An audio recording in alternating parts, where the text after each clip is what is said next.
മനുഷ്യനാണ് ദൈവമാണ് ആദ്യം ഉണ്ടായെന്നുള്ള കുറിച്ച് ഇപ്പോഴും ചർച്ച നടന്നുകൊണ്ടിരിക്കും. മനുഷ്യനെ ദൈവം ഉണ്ടാക്കിയതാണ്, ദൈവത്തിന് മനുഷ്യൻ ഉണ്ടാക്കിയതാണ് എന്നുള്ള കാര്യങ്ങൾക്ക് ഇപ്പോഴും ചർച്ച നടന്നുകൊണ്ടിരിക്കുകയാണ്.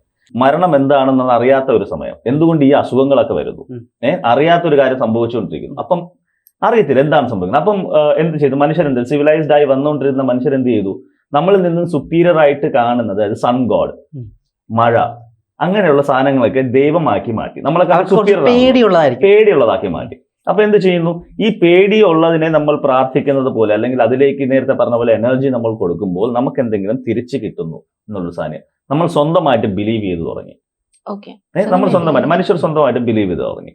പിന്നെ ആ ബിലീഫിനെ സ്ട്രോങ് ആക്കാൻ വേണ്ടിയിട്ട് അതിനെ ഒരു കംഫർട്ട് സോണിലാക്കി വരാൻ, അല്ലെങ്കിൽ അതൊരു ഗ്രൂപ്പ് ആക്കി മാറ്റാൻ വേണ്ടിയിട്ട് അതിനൊരു കമ്മ്യൂണിറ്റി ആക്കി മാറ്റി. മതങ്ങൾ ഉണ്ടാകുന്നതിന് മുമ്പിലത്തെ കാര്യം ഞാൻ പറഞ്ഞു, മതം ഇതുവരെ വന്നിട്ടില്ല. അപ്പൊ അതിനൊരു കമ്മ്യൂണിറ്റി ആക്കി മാറ്റി. ഈ കമ്മ്യൂണിറ്റി മാറുന്തോറും തന്നെ നമ്മുടെ സിവിലൈസേഷൻ മാറിക്കൊണ്ടിരിക്കുന്നു, സാധനങ്ങൾ മാറുന്നു, നമ്മുടെ തിങ്കിങ് ലെവൽ മാറുന്നു, പ്രോസസ്സ് മാറുന്നു, തീ കണ്ടുപിടിക്കുന്നു, വണ്ടി കണ്ടുപിടിക്കുന്നു, കാർ കണ്ടുപിടിക്കുന്നു, നമ്മുടെ പ്രോസസ് ഈ സൈഡിൽ കൂടെ നടന്നുകൊണ്ടിരിക്കുകയാണ്. അപ്പോ ഇതിനൊക്കെ ഒരു കൺട്രോൾ ചെയ്ത് വരണമെന്നുണ്ട്. അപ്പൊ എന്ത് ചെയ്തു, നമ്മൾ ഓരോ കമ്മ്യൂണിറ്റി ആയിട്ട് മാറി. ഈ കമ്മ്യൂണിറ്റി മാറുന്ന സമയത്താണ് റിലീജിയൻ സ്റ്റാർട്ട് ചെയ്തത്. ഓരോ ടീച്ചേഴ്സ് വരുന്നു, പ്രീച്ച് ചെയ്യുന്നു. ഹിന്ദുസിലായാലും മുസ്ലിംസിലായാലും ക്രിസ്ത്യൻസ് ഓരോ ടീച്ചേഴ്സ് പ്രീച്ച് ചെയ്യുന്നു. ഓരോരുത്തർ ഓരോ രീതിയിലുള്ള കഥകൾ പറയുന്നു.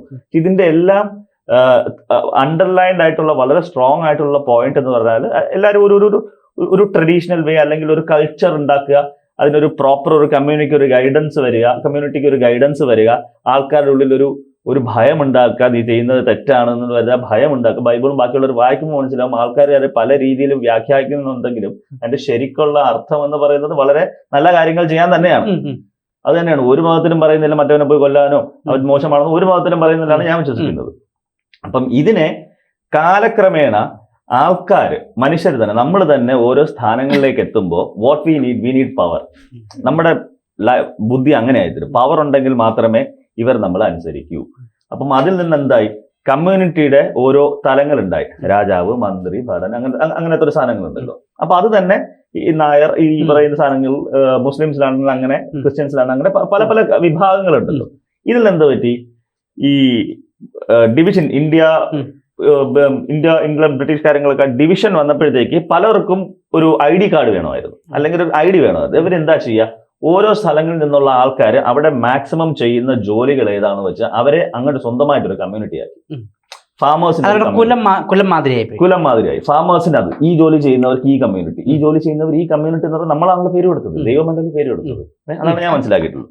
പിന്നെ എന്ത് ചെയ്തു, നമ്മൾ ഇപ്പോഴും കാണുന്ന ഈ പറഞ്ഞ 3 മതങ്ങളും നമ്മൾ കാണുന്നത്, നമ്മൾ ദൈവത്തിന്റെ ഫ്രണ്ടിൽ പോയി വണങ്ങി പ്രാർത്ഥിക്കുക. ദൈവം പറഞ്ഞിട്ടില്ല എന്റെ ഫ്രണ്ടിൽ വന്ന് ഇങ്ങനെ ചെയ്യണമെന്ന്. അപ്പം നമുക്ക് മുമ്പേ ഉണ്ടായിരുന്ന ജനറേഷൻ പറഞ്ഞ് ഇത് ഇങ്ങനെ ചെയ്താൽ മാത്രമേ പുള്ളി ഹെൽപ്പ് ചെയ്യുള്ളൂ എന്ന് പറഞ്ഞൊരു കമ്മ്യൂണിറ്റി ഫീൽ അവർ കൊടുത്തു. നമുക്കൊരു കംഫർട്ട് സോണിൽ നിന്നും അതിനെ ഒരു ഭയത്തിലേക്ക് മാറ്റി. പണ്ട് നമുക്കൊരു വിശ്വാസം, ഒരു സമാധാനത്തിന് വേണ്ടി നമ്മൾ ചെയ്യുന്നതാണ്, അത് പിന്നെ ഭയത്തിലേക്ക് മാറി. പിന്നെ ഇതിങ്ങനെ ചെയ്താലേ പറ്റുന്നത്, ഈ ഭയം എന്നുള്ളത് പവറായി മാറി. ഭയം എന്നുള്ള പവറായി മാറി. എന്തുകൊണ്ടാണ് നമ്മൾ ഇപ്പോൾ, അത് എല്ലാ സ്ഥലങ്ങളിലും അങ്ങനെയാണ്.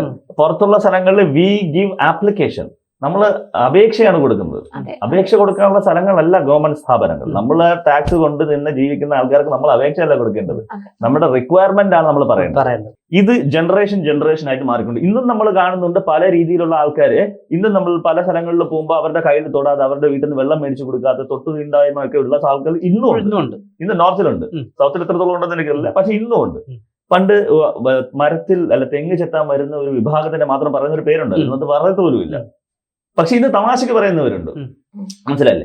ഇത് തന്നെയാണ് മതത്തിന്റെ പഴയ കാര്യങ്ങൾ. ഈ മതത്തില് ദൈവമുണ്ടോ ഇല്ല എന്നുള്ള കാര്യം പിന്നെ വരുന്നതിനെക്കാട്ടി മനുഷ്യരുണ്ടാക്കിയതാണെന്നുള്ള കാര്യം മനസ്സിലാക്കുക. ഒരു ഡൗട്ട് ചോദിച്ചിട്ട്, കാരണം സൊസൈറ്റി ഇവോൾവ് ചെയ്യുമ്പോൾ നിന്നെ മെരുക്കാൻ വേണ്ടി നിന്റെ മേളിലൊരു എക്സ്റ്റേണൽ പവർ ഉണ്ട്, നിനക്ക് കാണാൻ പറ്റാത്ത ഒരു പവർ ഉണ്ടെന്ന് പറഞ്ഞ് ഈ മനുഷ്യരെ ഒന്ന് മെരുക്കാൻ വേണ്ടിയാണോ മതം? തീർച്ചയായും. അത് എങ്ങനെ മെരുക്കുന്നുള്ളത് ശക്തമായി ഫോഴ്സ്ഫുള്ളി മെരുക്കുന്നതും വിശ്വാസത്തോട് മെരുങ്ങുന്ന ആൾക്കാരും വ്യത്യാസമുണ്ട്. I get peace. എനിക്ക് ഗുരുദ്വാരയിൽ ചെന്നിരിക്കുമ്പോൾ എനിക്ക് ഭയങ്കര പീസ്. അവിടെ ഒരു പഞ്ചാബിയും പറഞ്ഞ ആരും പറയാത്തില്ല.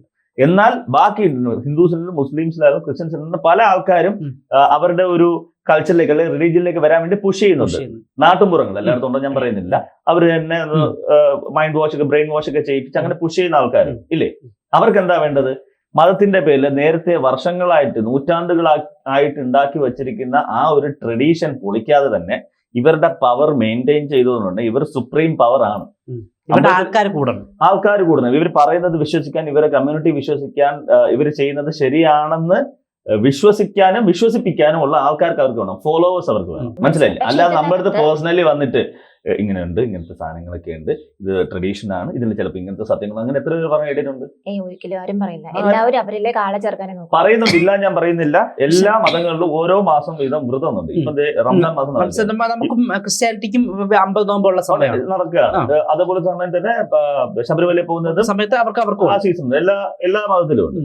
ഈ സമയങ്ങളിൽ മാത്രമാണ്, ഞാൻ പോയിട്ടുള്ള കാര്യങ്ങളുണ്ടാവും, ഈ സമയങ്ങളിൽ മാത്രമാണ് ഈ മതപ്രതിനിധികൾ, I don't know if it's the right word to say, മതപ്രതിനിധികൾ കൃത്യമായിട്ടുള്ള കാര്യം വിവരത്തോടുകൂടെ പറഞ്ഞു തരുന്ന സമയം. ആ ഒരു സമയത്ത് മാത്രമാണ് ഇവർക്ക് പോലും മനസ്സിലൊരു പേടി വരുന്നത്.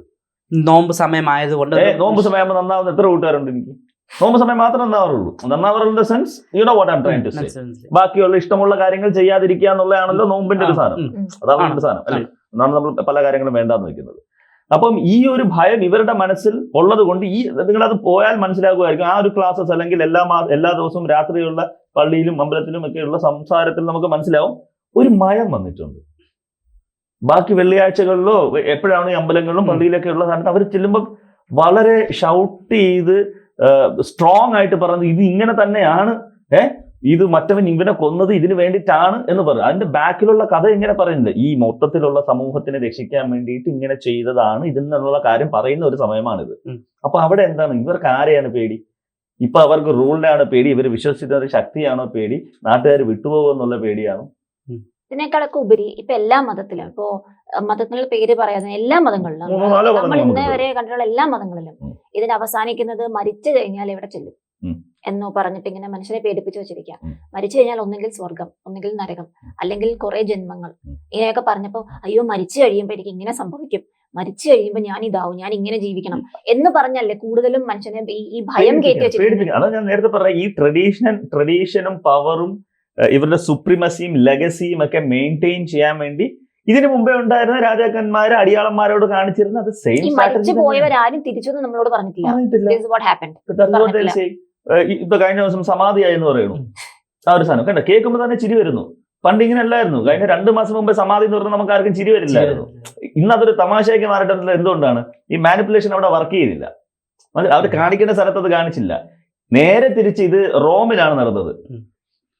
അവിടുത്തെ ഏറ്റവും വലിയ വൈദികൻ അല്ലെങ്കിൽ തൊട്ട് താഴെയുള്ള വൈദികൻ, അദ്ദേഹം ഇങ്ങനെ ഈ പറഞ്ഞ ശുശ്രൂഷ അങ്ങനെയാണല്ലോ പറയാ, പള്ളിയിലെ പരിപാടി ചെയ്തുകൊണ്ടിരുന്ന സമയത്ത് ഇത് അറ്റാക്ക് വരികയോ അങ്ങനെ എന്തെങ്കിലും ചെയ്തിട്ട് ഈ പറഞ്ഞ സമാധി എന്ന് പറയുന്ന സെയിം സാധനം തന്നെ അവിടെ നടക്കുകയാണ്.